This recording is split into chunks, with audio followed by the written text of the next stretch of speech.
Yep. Nope. Yep. Nope.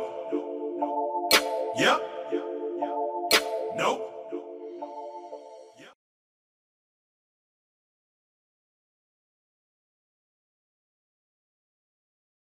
Halo, selamat pagi anak-anak. Hari ini kita akan belajar tentang materi yang sangat menarik, yaitu tentang sistem reproduksi pada manusia.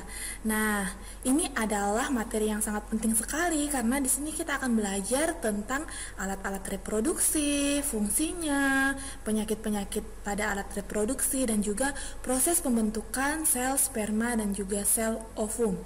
Oke, Ibu akan mulai dari yang paling pertama, yaitu tentang organ reproduksi ya. Jadi yang pertama-tama Ibu akan menjelaskan tentang organ reproduksi pada pria. Nah, anak-anak, organ reproduksi pada pria itu dibedakan atas dua. Yang pertama itu organ reproduksi dalam, artinya tidak bisa terlihat secara kasat mata ya anak-anak. Kemudian yang kedua organ reproduksi luar, yaitu bisa kita lihat dengan kasat mata. Oke, Ibu akan mulai dari yang pertama, yaitu organ reproduksi dalam pada pria. Nah, yang tergolong dalam organ reproduksi dalam pada pria yaitu testis. Di sini adalah tempat pembentukan sel sperma. Kemudian saluran pengeluaran ini ada epididymis, vas deferens, saluran ejakulasi, dan juga uretra. Saluran pengeluaran itu maksudnya adalah saluran yang mengeluarkan baik itu air mani maupun air seni pada pria. Kemudian yang ketiga adalah kelenjar aksesoris. Nah, kelenjar aksesoris di sini ada vesicula seminalis, ada kelenjar prostat, dan juga kelenjar Cooper. Rata-rata semuanya itu adalah untuk mengeluarkan air mani. Namun pada vesicula seminalis terdapat 70% air mani. Baik. Kemudian yang berikutnya, kita lihat gambarnya ya anak-anak. Jadi kalau misalnya kamu lihat di sini, nah organ reproduksi bagian dalam itu adalah yang ini ya anak-anak. Nah, kalau kamu lihat yang bagian luar itu ada penis, kemudian ada testis. Di testis ini terjadi proses pembentukan sel sperma. Nah, kemudian tadi kamu udah belajar tentang saluran pengeluaran ya anak-anak. Ini ada epididymis. Epididymis itu letaknya tepat di belakang testisnya, sehingga nanti ketika sudah terbentuk sel sperma, dia akan dikeluarkan melalui saluran epididymis menuju ke vas deferens ya anak-anak di sini. Nah, kemudian kamu juga lihat di sini ada kantung kemih dan juga rektum. Itu sebenarnya fungsinya untuk ke dalam sistem ekskresi dan juga pencernaan pada manusia. Nah, kemudian anak-anak kita akan melihat lagi ini organ reproduksi bagian dalam. Nah, anak-anak kalau misalnya kamu melihat di sini ketika testis ibu potong melintang, nah penampangnya itu seperti ini ya anak-anak. Nah, jadi satu bagian dari irisan melintang testis tersebut itu disebut sebagai tubulus seminiferus. Nah, kemudian di sini juga kamu bisa melihat ada saluran ejakulasi, vas deferens, sama ya anak-anak. Jadi ini kalau misalnya kamu lihat tampak samping, ini kamu lihat tampak depan. Oke, sampai sejauh ini kamu sudah paham ya. Ibu akan melanjutkan. Berikutnya, kita akan belajar tentang organ reproduksi luar. Nah, ini kita bisa lihat secara kasat mata anak-anak. Karena apa? Yang pertama itu penis dan juga skortum. Nah, ini adalah alat, penis merupakan alat untuk proses kopulasi atau berkembang biak ya pada manusia.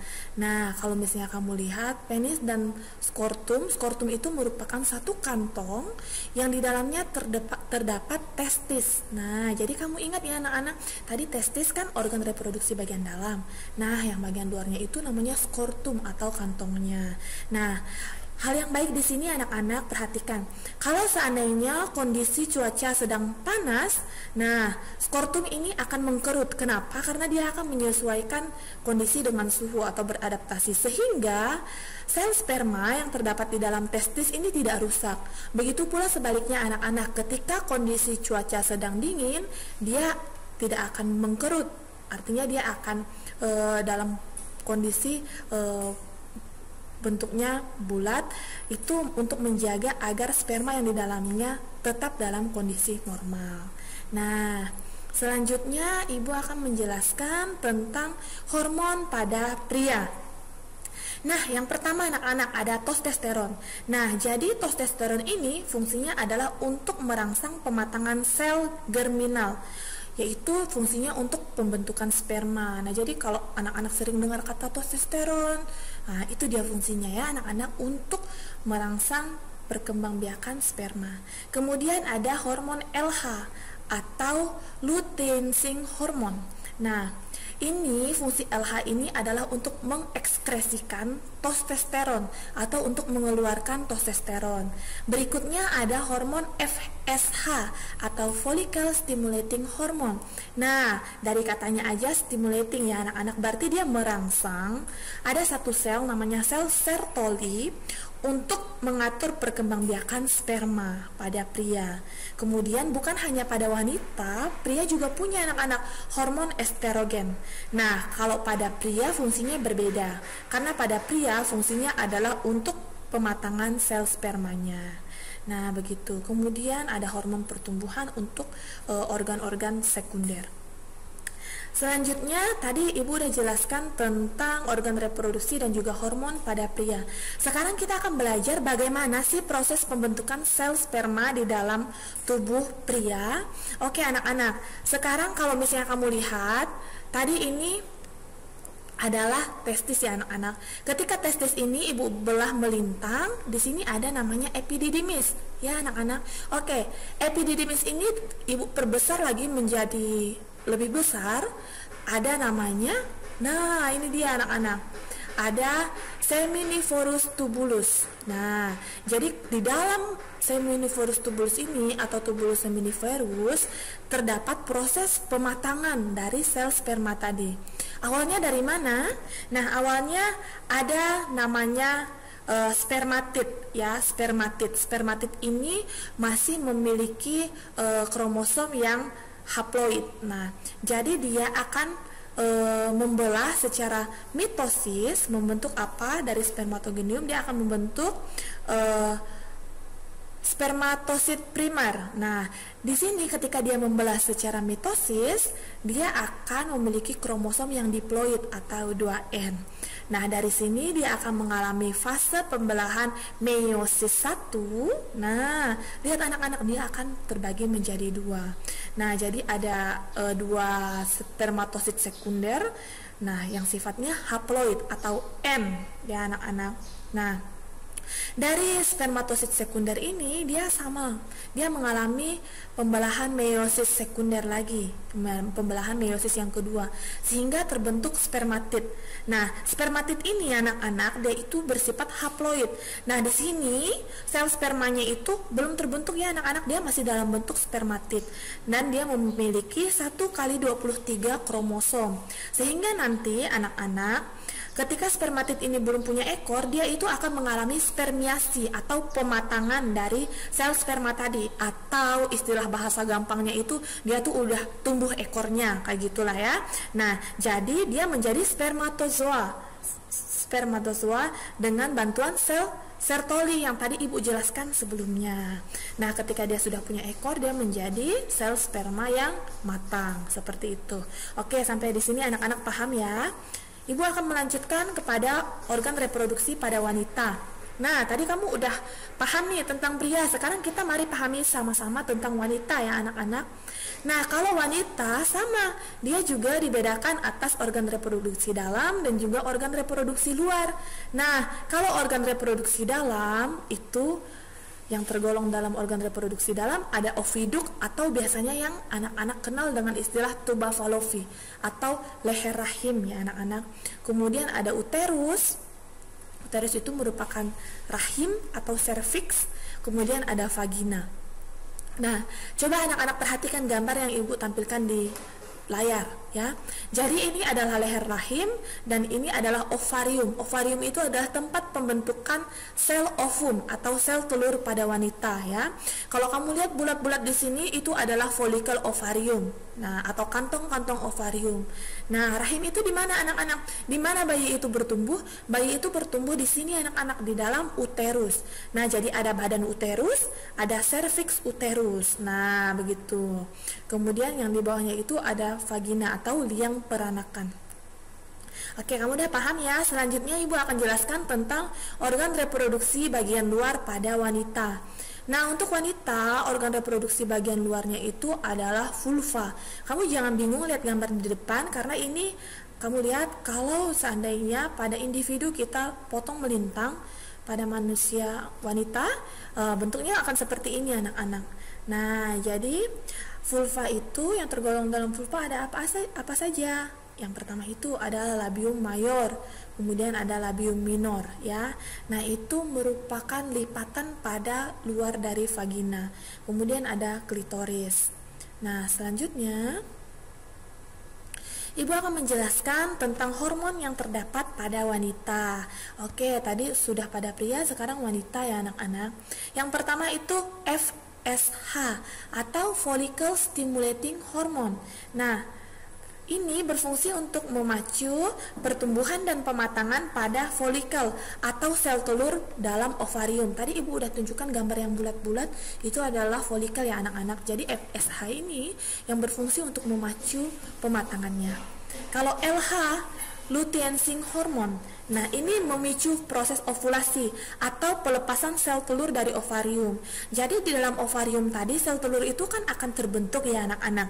Nah, nanti dia akan dilepaskan.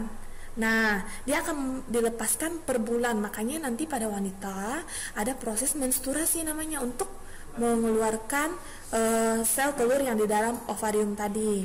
Nah, kemudian ada estrogen untuk mengatur perkembangan sistem reproduksi pada wanita, kemudian progesteron yaitu untuk mengatur siklus menstruasi pada wanita. Oke, sampai di sini paham ya anak-anak?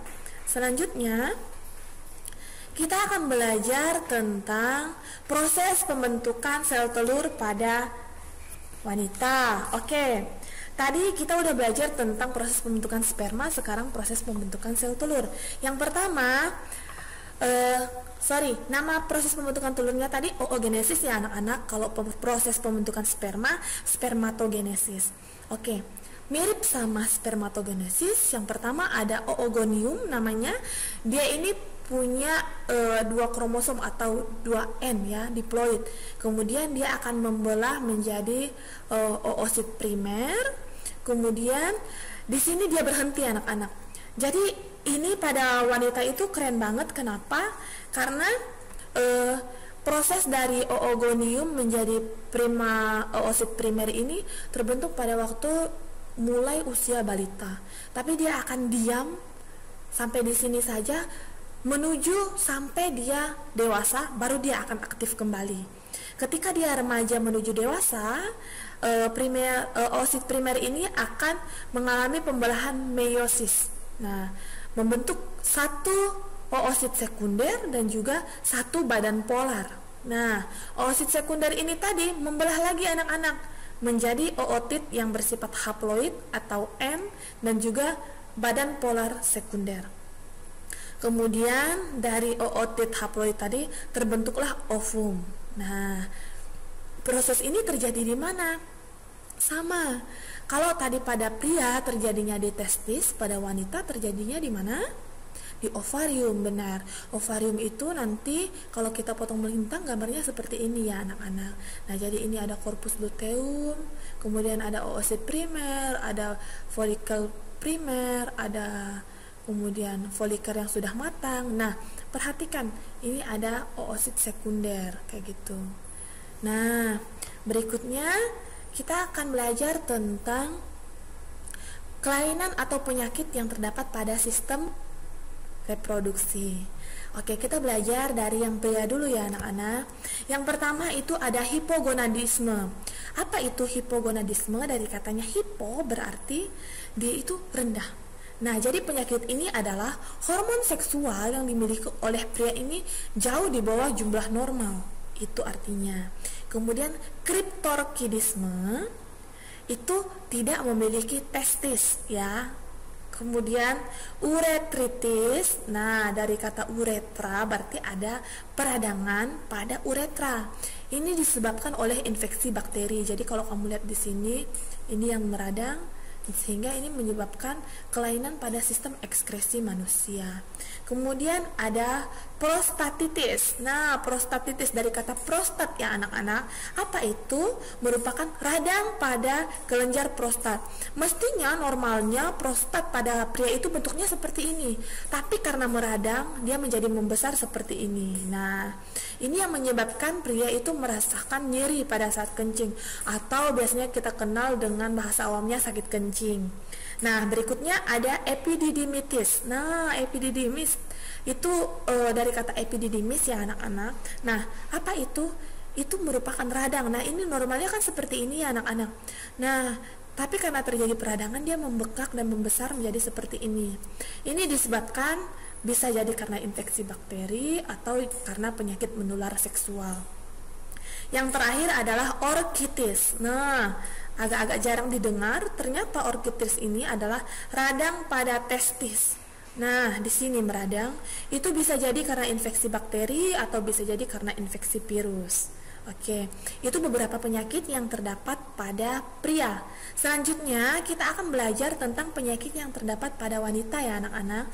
Oke, yang pertama adalah amenore primer dan sekunder. Nah, dari kata amenore itu artinya tidak menstruasi. Nah, kalau primer itu maksudnya dia tidak menstruasi sama sekali sampai usia 15 tahun. Kalau amenore sekunder, dia itu tidak menstruasi, artinya siklusnya itu kadang-kadang ada, kadang-kadang tidak ada. Tapi untuk amenore sekunder ini bisa sampai 6 bulan dia tidak mengalami siklus menstruasi, begitu. Kalau kanker vagina dan serviks dan kanker ovarium, kamu pasti sudah paham ya anak-anak. Kanker itu artinya ada perkembangbiakan sel yang abnormal di bagian vagina maupun serviks maupun ovariumnya. Kemudian endometriosis. Nah, dari kata endometrium, ini merupakan rusaknya jaringan rongga rahim. Ada jaringan yang tumbuh di rongga rahim sehingga dia itu terus-menerus mengeluarkan darah ya. Jadi dia itu akan keluar seperti menstruasi pada wanita. Yang terakhir adalah infeksi vagina. Infeksi vagina ini adalah kondisi di mana vagina itu terasa gatal dan keputihan yang berlebihan. Berarti ada infeksi yang disebabkan oleh baik itu jamur ataupun bakteri. Oke, baik anak-anak, sekian penjelasan Ibu tentang sistem reproduksi pada manusia. Nah, Ibu punya tugas untuk kalian kerjakan, perhatikan. Nah, jadi nanti anak-anak silahkan kerjakan secara individu. Yang pertama, jadi Ibu minta kamu untuk membuat proses yang terjadi selama fertilisasi atau pembuahan, dari pembuahan menuju kehamilan hingga persalinan. Kamu boleh pilih, boleh bikin dalam bentuk diagram, tabel, atau mind map, terserah ya. Yang kedua, jika ada ibu-ibu melahirkan waktu dirinya sedang terinfeksi corona, kira-kira apa yang akan terjadi pada bayinya anak-anak? Nah, menurut kamu bagaimana sih agar anaknya itu tetap sehat dan terinfeksi dari virus corona? Yang ketiga, apakah virus corona ini bisa ditularkan lewat hubungan seksual? Nah, jadi kamu paham kan, kita sekarang kan lagi di rumah aja nih karena virus corona. Nah, jadi Ibu pengen tahu kira-kira penyebaran virus corona itu bisa nggak ya ditularkan lewat hubungan seksual? Nah, yang keempat, seandainya kamu menggunakan pakaian ketat, apa yang akan terjadi terhadap organ reproduksi pria maupun wanita? Nah, ini Ibu perlu penjelasan kamu ya anak-anak. Yang terakhir, tadi Ibu jelaskan beberapa penyakit tentang sistem reproduksi pada manusia. Nanti anak-anak silahkan temukan jenis penyakit yang belum Ibu jelaskan dan tuliskan dalam bentuk tabel. Nah, anak-anak silahkan kerjakan di kertas dan kirim foto dari jawaban kamu itu via WA di nomor Ibu. Batas waktu pengumpulannya itu hari Jumat tanggal 1 Mei pukul 12 siang. Lewat dari itu Ibu tidak terima ya anak-anak. Oke, sekian penjelasan dari Ibu tentang sistem reproduksi pada manusia. Tuhan memberkati kita semua. Salam sehat, tetap di rumah saja karena dengan di rumah kita bisa memutuskan mata rantai virus corona ini. Sampai bertemu di sekolah anak-anak.